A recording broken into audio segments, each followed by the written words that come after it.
Good evening, everyone, and welcome to Let's Talk Art. I'm Linda Duke. I'm the director at K-State's Mariana Kistler Beach Museum of Art, and I'm so pleased to welcome you tonight and to welcome our guests. Before we begin our program, a couple of business matters. If you would like to use the closed captioning service, please click on this little CC icon on your screen. And if you would like to pose questions to our speakers this evening, please feel free to use the chat, and we'll try to monitor that and make sure they get your questions. I'd like to begin with the land acknowledgement. As the first land-grant institution established under the 1862 Morrill Act, we acknowledge that the state of Kansas is historically home to many Native nations, including the Kaw, Osage, and Pawnee, among others. Furthermore, Kansas is the current home to 4 federally recognized Native nations: the Prairie Band Potawatomi, the Kickapoo Tribe of Kansas, the Iowa Tribe of Kansas and Nebraska, and the Sac and Fox Nation of Missouri in Kansas and Nebraska. Many Native nations utilize the Western Plains of Kansas as their hunting grounds, and others, such as the Delaware, were moved through this region during Indian removal efforts to make way for white settlers. It's important to acknowledge this, since the land that serves as the foundation for this institution was and still is stolen land.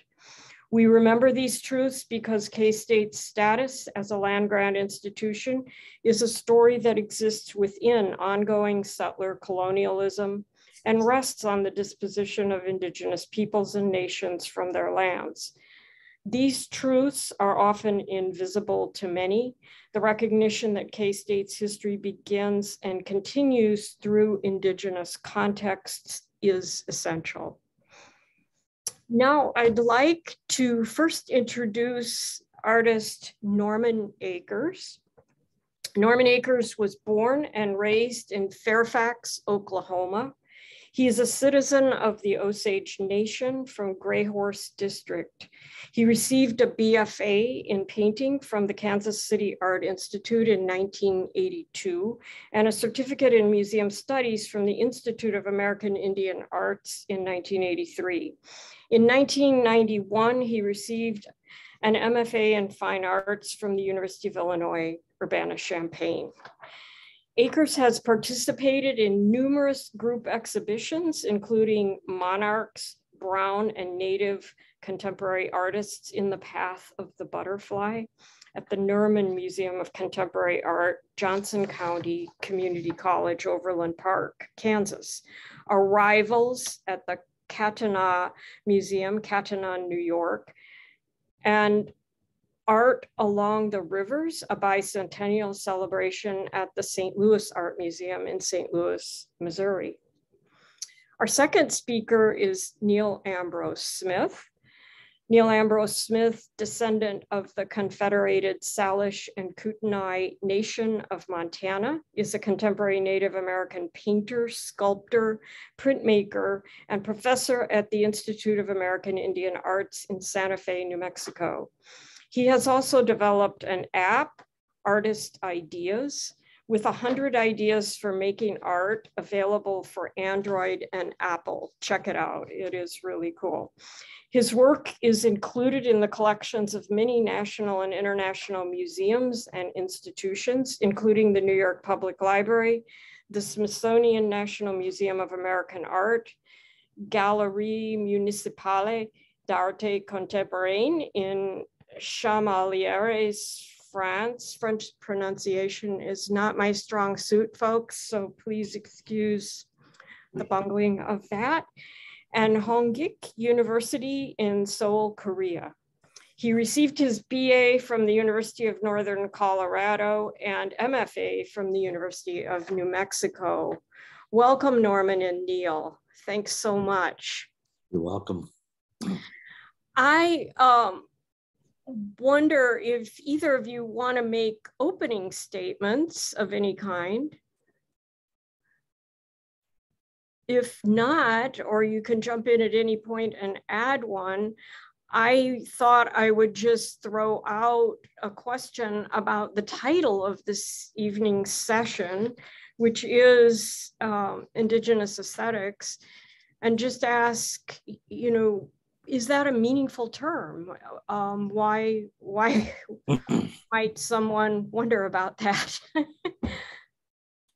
I'd like to thank the Mariana Kessler Beach Museum for putting this together, Linda Duke and Jennifer and my good friend Norman, wonderful painter.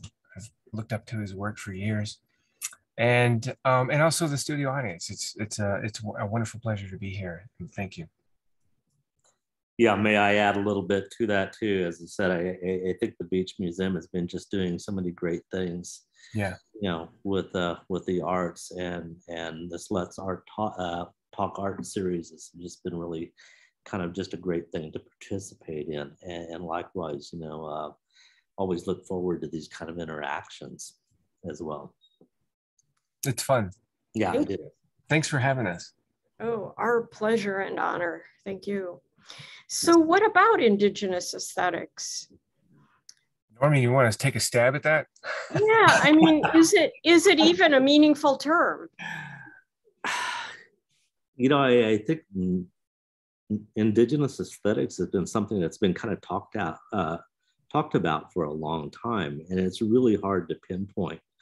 You know, I remember years ago, you know, when I was talking to curators and asking why Native art wasn't in major museums. And some of the curators were kind of struggling with trying to, you know, was posing that question about Indigenous aesthetics too, as well, and just understanding Native art. You know, and for me, you know, when I think about it, you know, there's it's just really complicated in a sense. I mean, I tend to look at it very much as a connection to home. You know, and when I think about aesthetics, you know, I actually kind of, in a way, kind of think of Osage aesthetics. You know, that there are certain aspects, you know, that are connected to home and place that somehow end up in the work.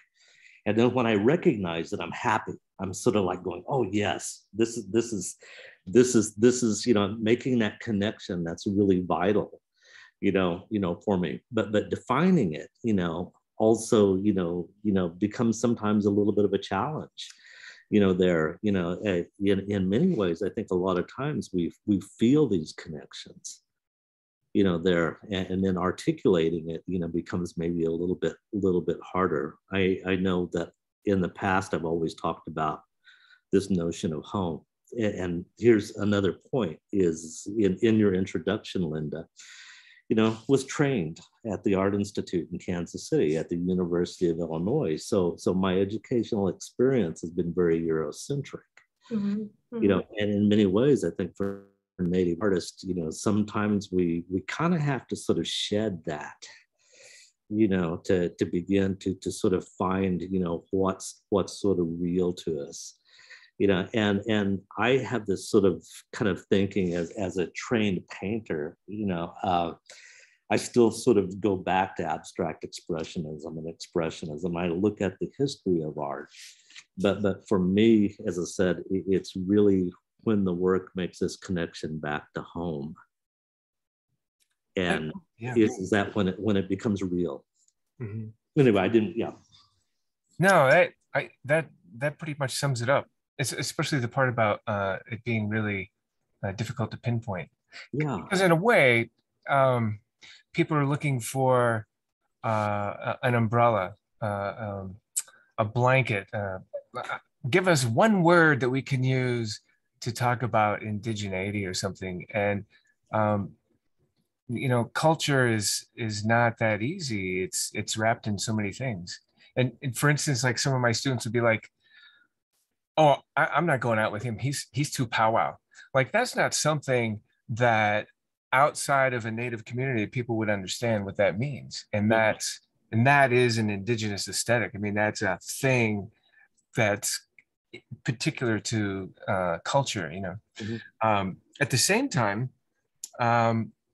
we could say universals would be land and environment. And a lot of us use land in our work. And Norman always has landscape and mapping and, you know, places in his work, which is really wonderful. And I do that sometimes too. And I know my mom does that a lot. Mm-hmm. And that's kind of a more of a connection, because then people can gravitate towards that and sort of use that. But again, it's very general, you know,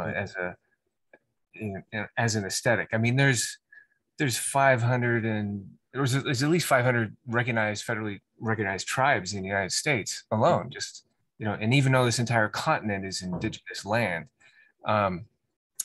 you know, I think land is probably one of the biggest connections. You know, that's largely why the Europeans were so enthralled with Native Americans, and, you know, because of the land, you know, the space, and that it wasn't destroyed. You know, it wasn't covered up with stuff, you know, like you had to remove a building in order to see dirt or something. And that's all there was, you know, it's just, you know, trees and people and animals and, you know, and stuff. Not like those Bierstadt paintings, you know, where all the people are removed and it's just the environment. But, you know, there's actually people out there, you know, like maybe they're hiding behind the trees, you know, like, or maybe they come out in front of the trees, like a Kent Monkman painting or something. But yeah, I think I would say that aesthetic, you could use land and environment is something that could bring us together as a community to at least have a starting point. Yeah. You know, it strikes me when you're talking about home and land and the environment. I mean, everybody knows what anesthesia means. It means sort of not getting any information from your senses, being insensible. But aesthesia means learning from the world through your senses. And I feel like that's kind of what you're talking about here. That's one of the reasons why aesthetic is so hard to talk about. It's like a shared aspect in a culture of what was learned through this physical body, through being in the world. And that's so complex, so multiple.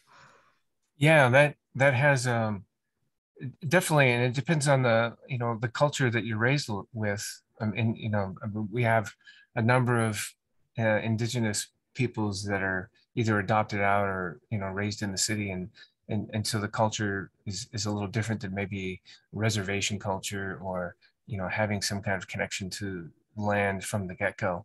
But that I think there is a big sensory thing there, you know, like I was talking to somebody the other day about when I go from the building that I work in, my office, the academic building, Norman, and I go to the cafeteria, which is on the other side of campus.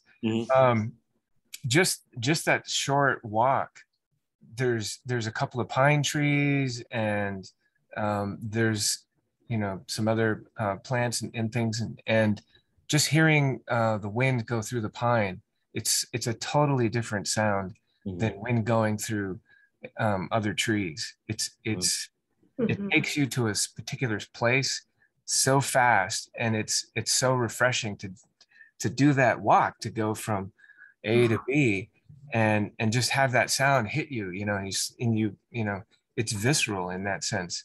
You know, probably artists are much more sensitive to a lot of these things than, you know, the average individual, but you know, that really puts me into a place. Of course, it really helps having those crows bark at you. You know, we have a whole lot of crows out there, and they'll hang out on fence posts, and they're like, rah, rah, rah, rah, you know. It's good. Keep you humble. Yeah, it's really great. Yeah. Well, you know, you're talking about that walk across the campus at II. You know, I'm going to kind of echo something maybe in a little different way too, is because I'm constantly making these drives back and forth between Lawrence and Oklahoma and home. and crossing across, what was, traditional homelands for us, granted that a lot of that land has been sort of plowed up and it's been modified and changed, due to agriculture. Occasionally you see these points and you go, oh, those are landmarks. And you realize that your ancestors, may have seen those, and then it's also that kind of reality of when you hit the borders and you start to see the signage. And then all of a sudden that history of removal becomes, you become really aware of it. But also there's this other side. It's like when I'm crossing in from Kansas to Oklahoma, you see this horizon and you see this tall grass and this prairie and that connection to earth and sky. And when that becomes visible, I know I'm home.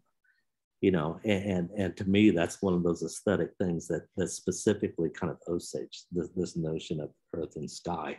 And so those are the kind of experiences, that I tend to really kind of gravitate to.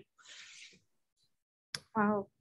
And can I just draw attention to what you just said, Norman, about coming to the signage that demarcates the border between states, and that map feature that we're so familiar with in navigating is in itself a colonial sort of overlay over the land that you're moving through.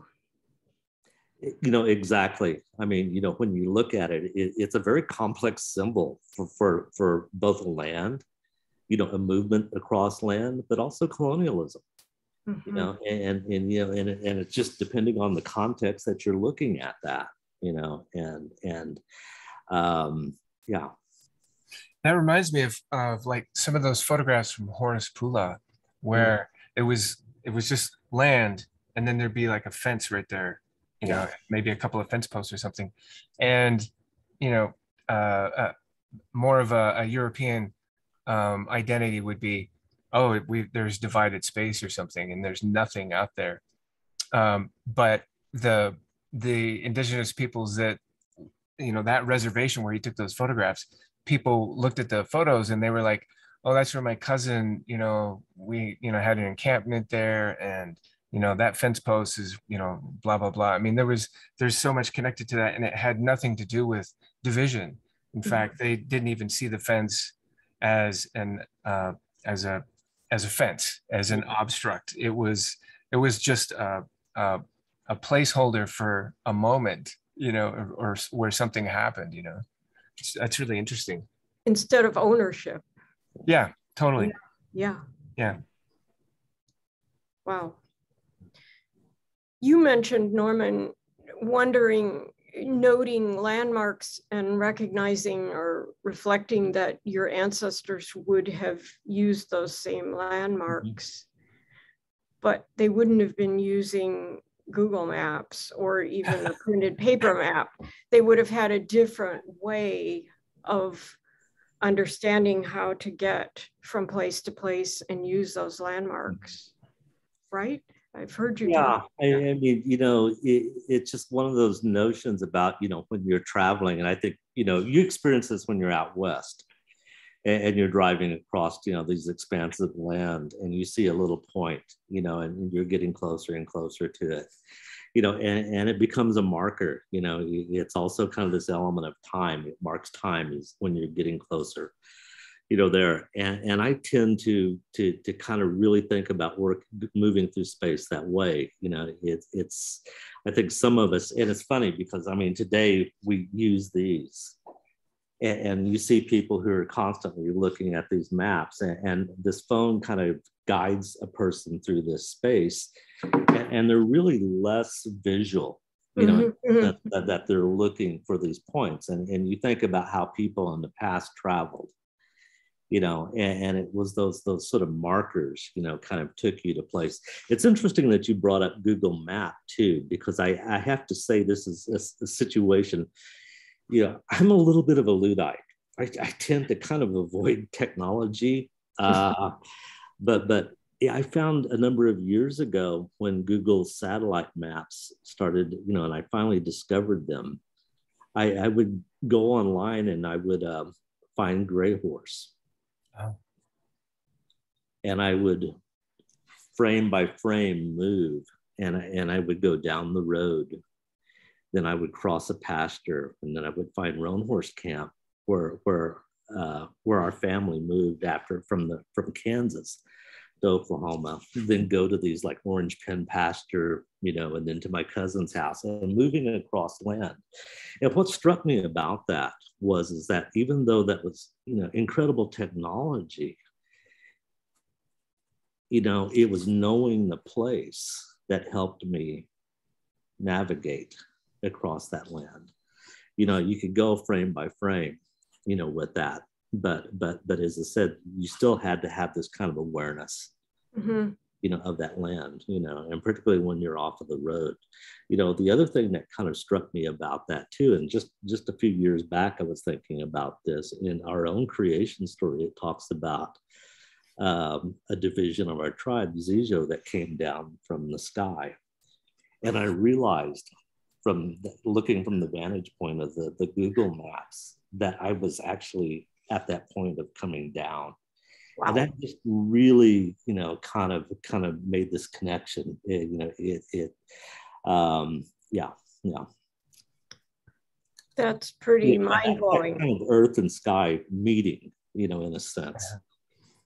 Wow. And it's amazing, what technology can do. and I mean, really, all of a sudden kind of going, God, that's, That's pretty funny, Norman, because I do that too. I'll look up a place to see like the dirt. Yeah. I'm looking for the dirt and I want to see, that space because it's a view I never had before. It reminds me, years ago, I went to Bighorn Medicine Wheel.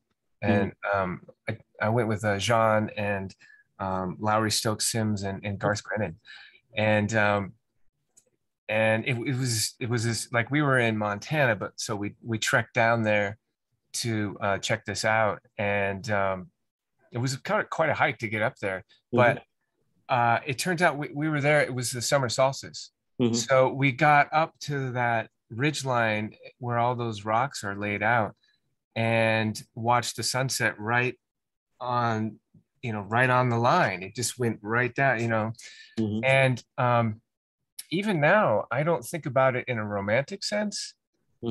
It's not that. I think about it in a technology sense. I think about it in a scientific sense or in a logical sense, like these people really had it going on. They knew what they were doing, that kind of thing. Like, those are the things that like run through my mind. And I don't, like, maybe I'm talking about Barney Rubble and the Flintstones, but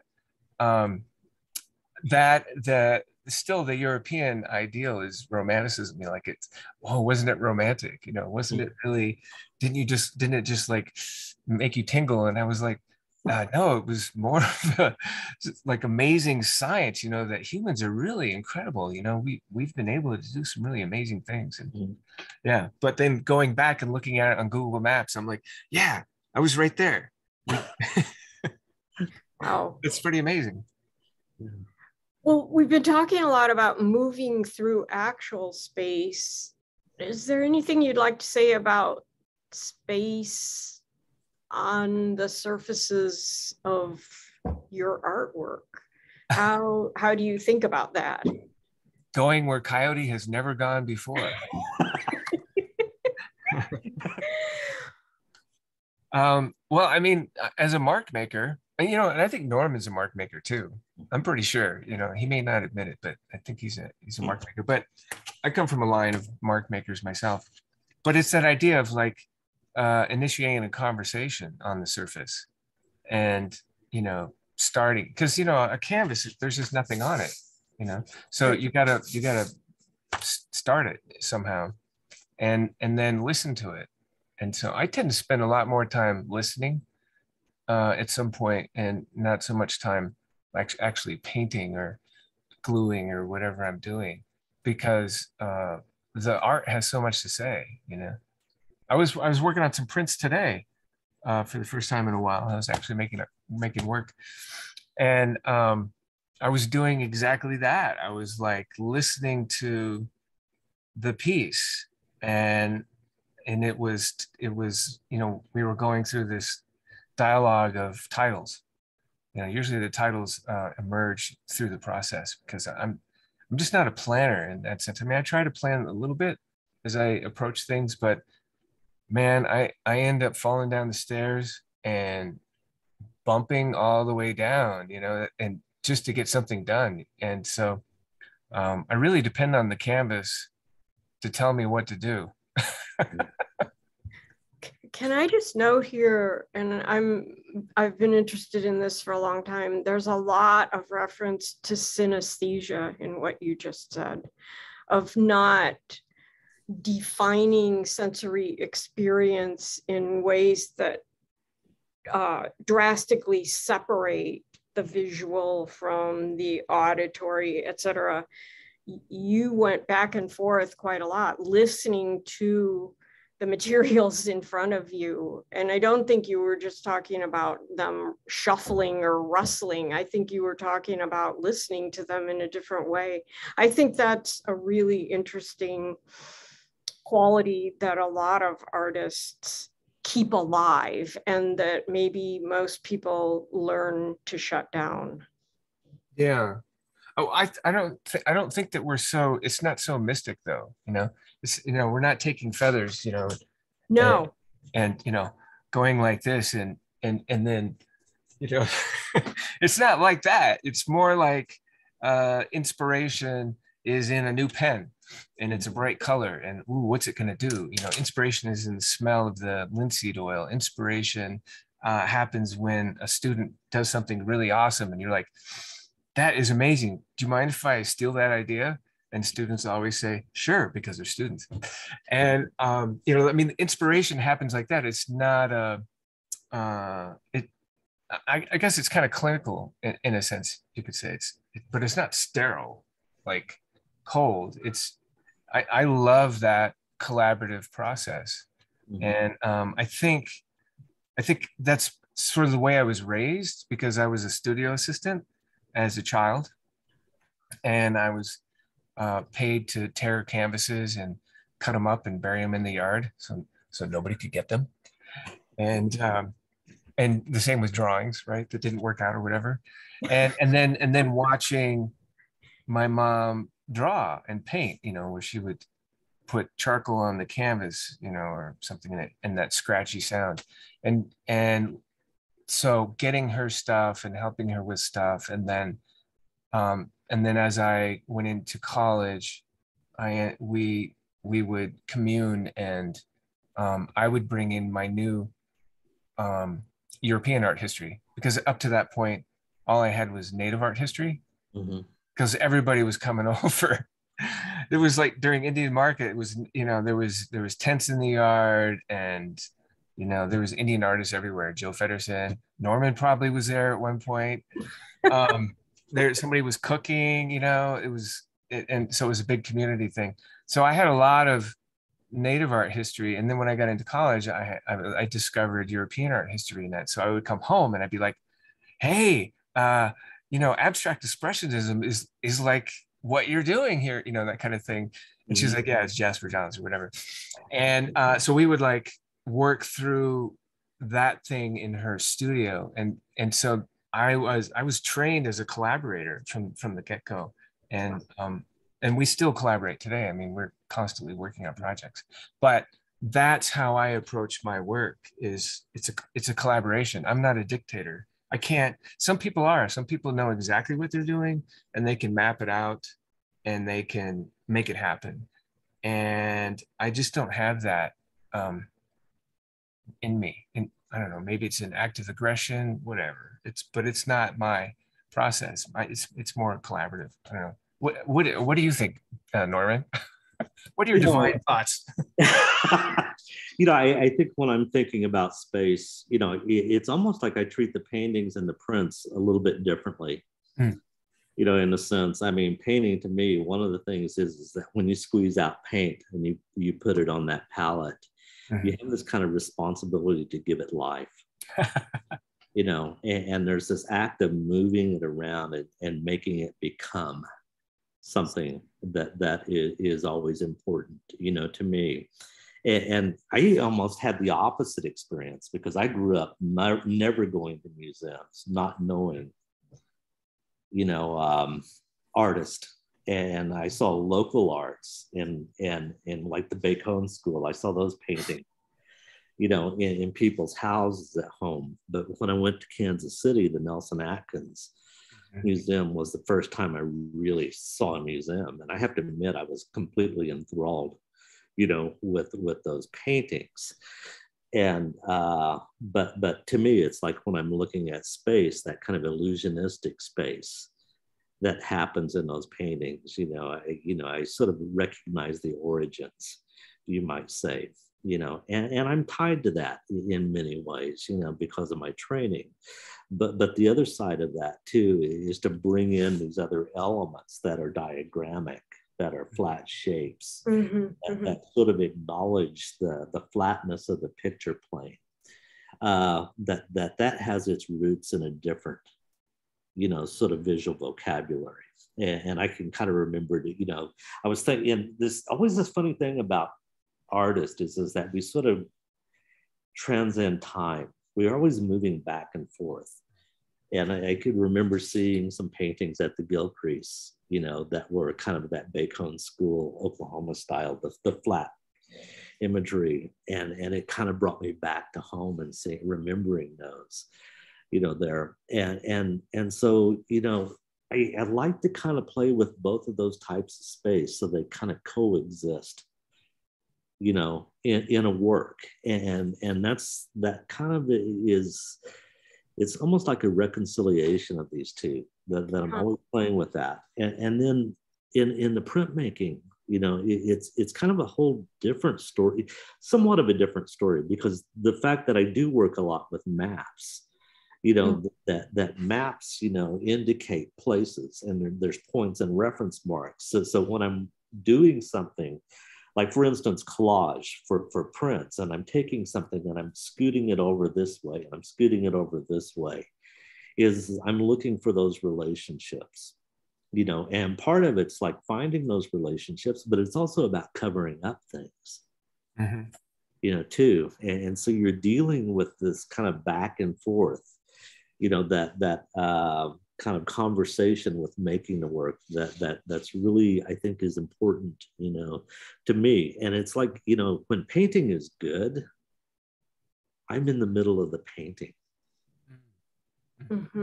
Yeah, process. And there's something about it. I'm not doing this, but I'm actually feeling like I'm in the middle of the painting. Right. And there's a type of space that happens in that's really important. Wow. Wasn't that what's his name? Art. He did those super black paintings and Reinhardt. Yeah, Reinhardt, right? Well, yeah, where he's like, I want you to fall into my painting. Yeah. Yeah. I think printmaking is like, I was thinking about, I can't remember when. It was shortly, not too long ago, but near. But like the idea of like printmaking is much more graphic. Yeah. And so it does take a little more planning in sense, because you're thinking about something different. And I see what you're talking about, as church and state, like painting and printmaking.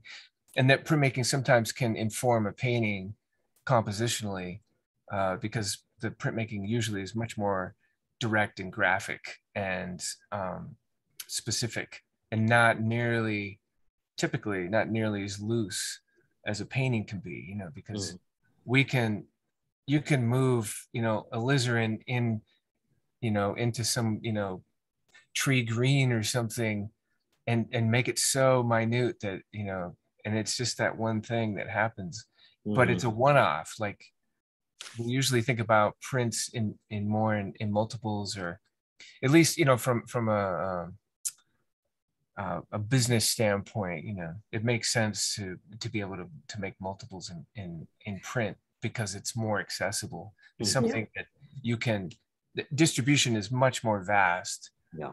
Not everybody can afford Exactly. 10,000. It's economic too. Yeah. You know, I think one of the things about monoprints, I'm going to bring this up, is that, you know, that first impression that you pull, you know, is never really, at least for me, has never been satisfying. And then you look at that ink that's left over on the plate. Right. And then, you know, you put another piece of paper and you pull that ghost, and that's becomes more interesting because it's like the residue. There's a time element there. And that's where, again, like inking up stencils and dropping things over it, and then building off of that kind of residue, you might say, that ink. And instead, as you're building it, then you're dealing with this notion of time, you know. Wow. And the fact that things are not fitting, you have that impression in that image. Then you start to drop things over, and you kind of reconfigure that relationship with the past. And I mean, you know, about that's 20, almost 25 years ago, I started realizing that, and I was going, this is really interesting. That's one of the things that I love to do when I do a workshop, because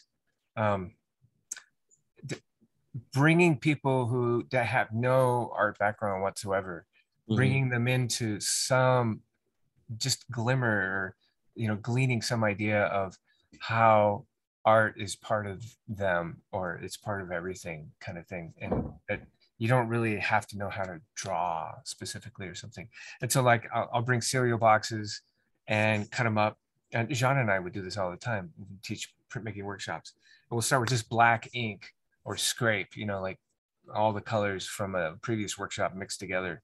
And they cut up these shapes and throw them on the plate, you know, and then run it through the press. And so there's like no drawing involved whatsoever. And so you get this really stark graphic, you know, black and white kind of image when it comes off.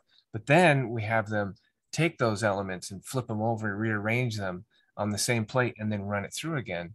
And through that process, they get two prints out of it, and they see what an amazing print the second print is. The ghost, it's got so much depth. It's got tactile mapping all over it, and grays and blacks and lights and darks, and it's such a range. It's like a painting, you know. And it's perfect every time, because there's no thought that goes into it, you know. Like a lot of times I'll be talking and I'll be dropping stuff on the plate, you know, and then I'll say, I'm a professional. And then I'll go like this, you know. And so the parents, you know, with the kids, you know, they get involved, and you know, who knows if they're senators, you know, if they work at the airport in security or what, you know, but at least they're getting some idea that this is a good thing and anybody can do this, and you should appreciate it and support the arts through that, you know. Wow. It's awesome. That's so awesome. This discussion is so fascinating. I knew I was going to regret that Let's Talk Arts format is kind of short, but I wonder if we could now, if you'd be willing to respond to a couple of comments that have popped up. One that popped up, I won't say the name since it wasn't to everybody, but someone said, I feel like Indigenous aesthetics is so deeply tied into our spirituality. So not having it be present in the mainstream is a way to separate us from awareness of our connection to one another. And I guess what I'd like to add and ask you to consider is the idea of spirituality being out of body instead of being embodied. I mean, I feel like the European tradition kind of has this out of body connotation with spirituality, like you said, woo-woo, you know, something that's not in the natural world. But what about embodied spirituality? And it seems like maybe this comment is coming more on that wavelength. It's much more holistic. It's connected. It's not disconnected. I mean, some of that could come from organized religion. You know, a really powerful organized religion that came from Europe is separated from the earth. It's separated from the animals. It's separated from the dirt and the trees. It's a totally floating, and it's not connected to any land. Like, you know, there's a lot of other religions around the world that are connected to a piece of land somewhere, or an origin, and it doesn't have that. The origin is from out of nowhere. It was over there. It was over the hill is the origin. It just happened over the hill. It came over the hill, and, you know, which hill? I don't know, but it just happened, you know, kind of thing. So it's really disconnected. And I could see how people can really, you know, be trained in that idea of spirituality is very separate, or, you know, this out of body experience. But I don't remember the out of body experience growing up. I remember getting hit with a baseball, and it was a very you know, internal feeling. Yeah. Good point. Someone else, Catherine Schlajek from the museum staff, wrote, one of the things that I've noticed about the work of Neal and Norman, and John as well, is the use of images, photocopy-like, that seem very European-based, that stand in contrast to freer images. And those seem to be drawn more from non-European culture. The layers and juxtapositions are fascinating. I have my own thoughts as to why, but I wondered if the artist would comment. You know, I think for me is I tend to go back and look at the history of printmaking, you know, and there's a couple of like those DeBry prints, and you know, and there's a really early German woodcut, you know, that was supposed to represent supposed to be sort of the most sort of realistic sort of representation of indigenous people in the world. And I tend to like to sort of work with that imagery, and, you know, just because is really, there's so many stereotypes, and there's so many things sort of wrong with that, and you know, those images. And when you look at them, you realize that European people had this complete misconception of Métis people, even in the very beginning, you know, and in some cases, some of those stereotypes that exist in those works, you know, have kind of remained, you know, over time. And so, you know, part of that is kind of, you know, just having kind of an awareness of that. And I tend to kind of build worlds around them, you know, in many ways. I mean, I keep on thinking of particularly the German woodcut and the ships in the background. And they sort of note a point of arrival.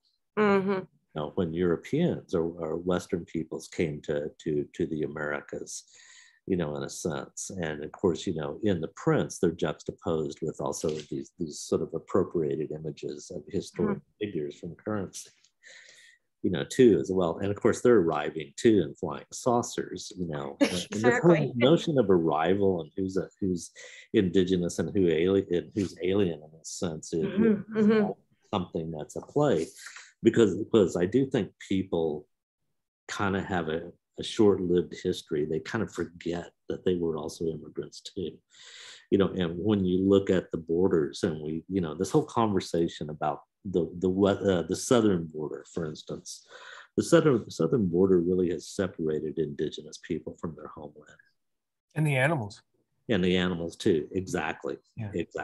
And so you know, that's part of why I like to work with those prints, because they have a history that you know, as a person, I can play off of and sort of present different sort of perspectives, you know. And I think it is important for us, just as artists, as people, you know, to be able to see multiple points of view. It's not a fixed view. Right. Absolutely. I mean, we do the same thing. Speaking for Jean and I, we certainly do kind of the same thing. I mean, and speaking for Jean, I mean, I wouldn't be here without Jean for sure.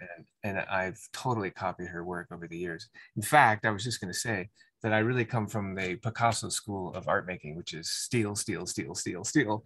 And so I'm a culture whore. I'm not opposed to any art anywhere, wherever it is. And so if it happens to be woodcuts from 1850 from London, those are amazing. And yeah, some of those things are absurd and they make me laugh when I see them. And I think, oh, this is going to be great. If I take this and I shove it into a coyote story, now that's going to be really good. So I like to take other people's art and make it better in that sense, just like stick it in. I mean, and that, literally that is the Picasso school of like, art making, it's just blatant theft, grab it, stick it in. I mean, it's not really stealing in the sense of, it's appropriating an image and then it gets changed, obviously, by the time it goes through here and out my fingers or whatever, it becomes something else. But it sounds so much better when you say you're just stealing. I would note that speaking of aliens, the United States statistically has the most sightings of spaceships from outer space. I'm just going to throw that out there. Wow. Planet Earth, Mm-hmm. our country sees the most. So clearly the aliens want to be here. Mm-hmm. They don't want to be somewhere else. Yeah. And clearly we have that notion of outsider on the brain. Mm-hmm. Wow. Well, we should be finishing up, but I'd love to know if either of you have any last thoughts to share. This has been so amazing. Go ahead, Norman. No, I think just having the opportunity to speak and visit and connect, it has been really important this evening. That whole notion of indigenous aesthetics, I think it's still just kind of evolving. And Neal brought that up earlier. I said with over 500 nations here, it's hard to define. And I think in many ways, we find it in our work. And I think the point that was made a little bit earlier too is that it's very internalized. Mm-hmm. And it's not really something that can be just completely articulated in word, for the most part. And I think that's what makes it special, in a sense. Definitely, like you just can't take one person and say, oh, this is indigenous or it's indigeneity. It's everybody. And so, but as we do these things like this program here, we're making connections one-to-one, and it's through community. And so we're going to give people a little piece of something. It's like learning something about a country in Africa from an individual, and about a particular type of how the rice is cooked or something. And that's, to me, that's indigeneity. That's making a connection to a place and a thing. But I have to remind myself that it's isolated. I can't just say it's African. Yeah. Right. Because you just can't say it's Native American, Right. It's not possible. We need to stop generalizing and start to just respect and honor each other, because we all have something to share. We all come from tribes. We all have, maybe Linda has Visigoths, that's a tribe, and it came, and so we all have roots and connections. And so let's share some of these understandings so we can move forward. Wow. Let's do more of this. This was really so wonderful. Thank you both. And I'm seeing really positive comments from the audience in the chat too. So thank you. Thank you. You're welcome.